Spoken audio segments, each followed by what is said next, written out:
What's going on YouTube? It's your boy Dollar Mike and I'm back at it again with another video for you guys today. I'm going to be talking about nothing but dividends and passive income all month, and today's video is no different as we're talking about a dividend ETF on the stock market, actually a fan favorite by most investors, and that is known as ticker symbol SCHD. Now, if you guys don't know about SCHD, I'm going to talk about all about it pretty much throughout this entire video and my comparison to another dividend ETF that I already own shares of in my dividend portfolio right now, known as ticker symbol DGRO. But pretty much we're going to talk about why we're actually adding SCHD to my portfolio, and honestly why we're going pretty much all in on SCHD right now in today's video. So let's not waste any more time. Let's get right into it. Let's go.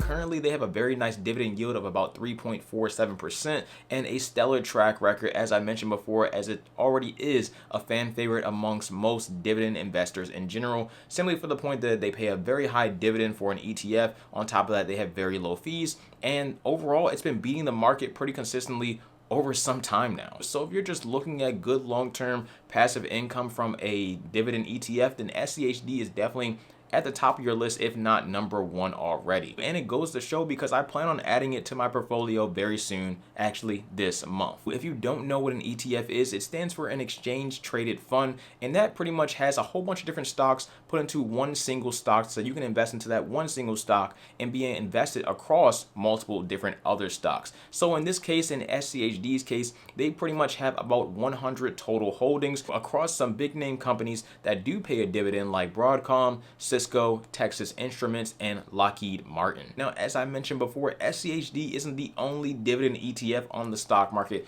that you can invest into, but it is one of the best in my personal opinion. And another one of the best that I've already have in my portfolio is ticker symbol DGRO. So why in particular would I invest into SCHD and ticker symbol DGRO? Well, pretty much that's what we're here to explain in today's video, and why you may want to do the same thing. With ticker symbol DGRO stands for iShares Dividend and Growth ETF, and if you guys know anything about me, my portfolio, at least on Robinhood in particular, is a dividends and growth portfolio. So to me personally, I thought DGRO was actually one of the perfect or best dividends that would go towards or pretty much complement my portfolio for the long term. That's my goal. I invest into dividend stocks and I invest into growth stocks in my particular Robinhood portfolio. Have a little bit more fun with that portfolio than my other ones, but it goes to show that's the plan and that's what I plan to stick to. Of course, as another ETF, DGRO holds about 447 stocks in their particular ETF, and the yield right now is about 2.37%, so a little bit over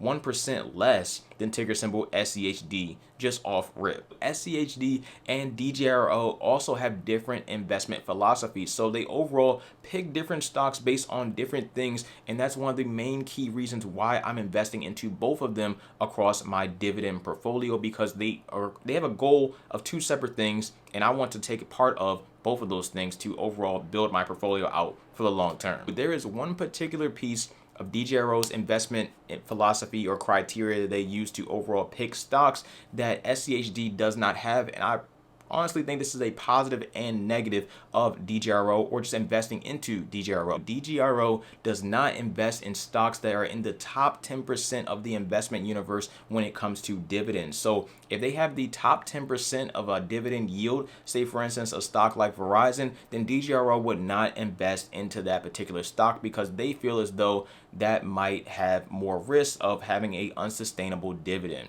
which is perfectly fine. That's their investment philosophy. That's the way they're looking at it. That's the way they're going about it. And that's how they choose their particular stocks. But of course, when you do something like that, then you have a lot less of a dividend yield when it comes to actually investing into DGRO versus investing into another ETF like ticker symbol SCHD that doesn't have that as a parameter for when they come to pick their stocks. So there's a positive and negative here. In theory, the positive part of this is that they can save themselves from companies that cannot sustain paying a high dividend. That's great, that's smart, that's safe, that's stable for the long term, and they still want to overall build that dividend up as things go on. So that's great.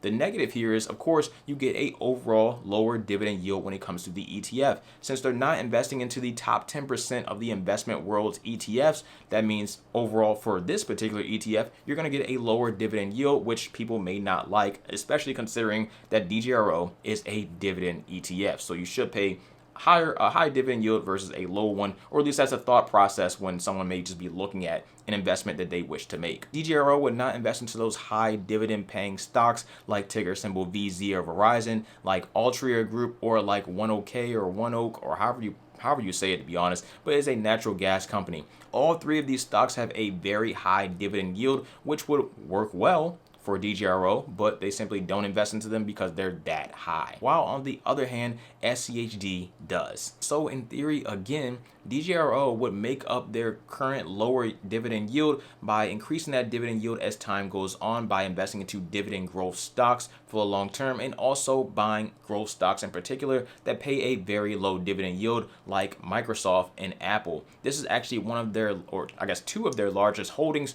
and this makes up about 6% of DGRO's current investment strategy. As you may or may not know, Apple and Microsoft stock don't pay high dividends at all, and overall they are still well below the average paying dividend on the stock market. But that's because most of their money is going to actually get reinvested back into that company to hopefully make them more money in the future by releasing products and services for consumers to buy. So in theory, Apple and Microsoft stock should go up quite a bit and will receive a lot of that passive income in the form of stock growth versus dividend income. So that's the way DGRO would look at it. That's the investment philosophy. Of course, Apple and Microsoft can increase their dividends over time, and they have, but are they going to be the highest paying dividend payers on the stock market? By any means, no, it's just not going to happen. So with all that information, I came to the conclusion that I want to be invested in both ticker symbol DGRO and ticker symbol SCHD, with a more of a emphasis on ticker symbol SCHD because of its higher dividend and taking exposure to some of the highest paying dividend stocks on the stock market, but still a decent amount of exposure to DGRO because we might see some dividend growth in the future. SCHD has performed well in the past, so has DGRO. SCHD has done extremely well across the entire stock market and overall being in the market for a couple of years straight, which is great, but who knows what's going to happen in the future. Both of these ETFs may prove to have a poor performance when it comes to comparing it to the overall market over the next 5, 10, 15, or 20 years, but we honestly have no idea if that will happen or not. So of course, investing comes with risk. I'm simply trying to navigate my investing journey with the minimal amount of risk that I'm personally comfortable with. So I'm personally comfortable with taking this amount of risk. You may be like, oh no, this is way too much risk for me, and that's completely fine for you, but for me, it's okay. So let me know what you think down in the comment section below, and that's that. When it comes to a goal for SCHD and for the portfolio in particular, I plan to have SCHD be the largest holding in my portfolio, and I also plan to get it to at least $10,000 invested into SCHD, hopefully by the middle towards the end of this year, and then of course $100,000 in solely just SCHD, with still money going into separate individual stocks as well as money going into dividend ETFs like ticker symbol DGRO. So like I said, let me know what you think down in the comment section below. Are you invested into both DGRO and SCHD? Do you have other dividend ETFs on the stock market that you like more than both of these particular ETFs, like ticker symbol VYM or ticker symbol PEY? Completely up to you. It honestly comes down to your own personal investment philosophy and what you think will happen in the long term, and also what you think works for a perfect dividend ETF, because honestly, nothing's perfect in this world, but we can try to get somewhat close to it. So that's all I really got to say. Like I said, let me know what you think down in the comment section below. I'll catch you guys in the next video. It'll either be a dividend or a full-blown passive income like topic. So that's pretty much it. I'll see you guys in the next one. I'm out. Take care of yourselves. Stay safe. Stay positive. Stay hydrated. Dollar Mike. Peace.